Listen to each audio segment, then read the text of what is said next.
606 000 personnes sont mortes l'an dernier. C'est un record depuis 1945. Et un record qui file une gaule pas possible.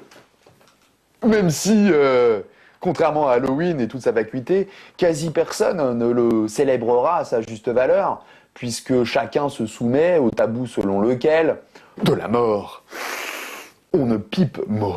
Alors, s'en réjouir, plutôt crever. Et pourtant, quel pied, putain. Il y avait quand même l'an dernier Johnny Hallyday dans le plan de licenciement final. Et puis, qui n'a pas vu sur son lit de mort la tata, habituellement antipathique, débile et si peu décorative, devenir presque soudain belle et désirable. Et puis, foutrement incapable de sortir la moindre connerie, hein. Surtout après lui avoir bien rempli la bouche. Longue vie à la nécrophilie joyeuse et assumée. Et puis aussi, pourquoi s'emmerder à être raciste, homophobe, hétérophobe, pédophobe, juif antisémite, putophobe, abbé pierrophobe, zoophobe, anti-réseaux dits sociaux, perclus de peine à jouir un culte, fainéant socialement, creux créativement et miséreux affectivement. Pourquoi se fracasser le tronc à être conchieur de pauvres et de riches, mais aussi de classe moyenne, puisque par définition, elles ne sont que piteusement moyennes.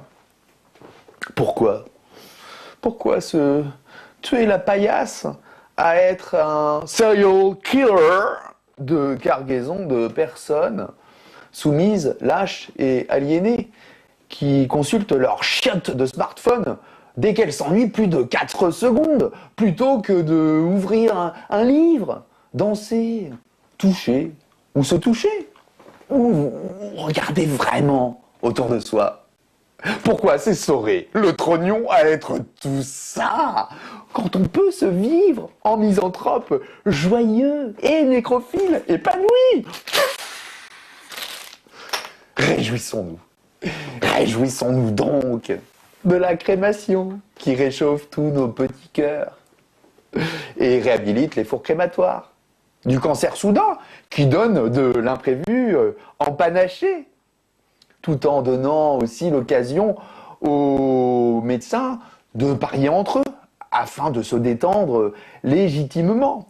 Chérissons l'inhumation dans un silence qui fait un bien fou, tout en jetant dans le trou le curton à qui auparavant on a coupé la queue et les oreilles.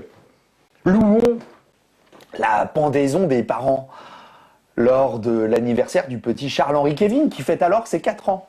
Magnifions l'écoute religieuse du dernier album de Johnny Hallyday, qui rendra encore plus con mortellement des millions d'abrutis fanatiques.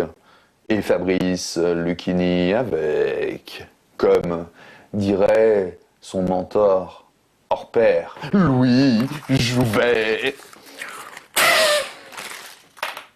Et que les goulus nécrophiles, adeptes de lune froide, ne se rembrunissent lorsqu'ils vont apprendre qu'en 2017, il y a eu un peu plus de naissances disgracieuses plutôt que de macabées sublimes.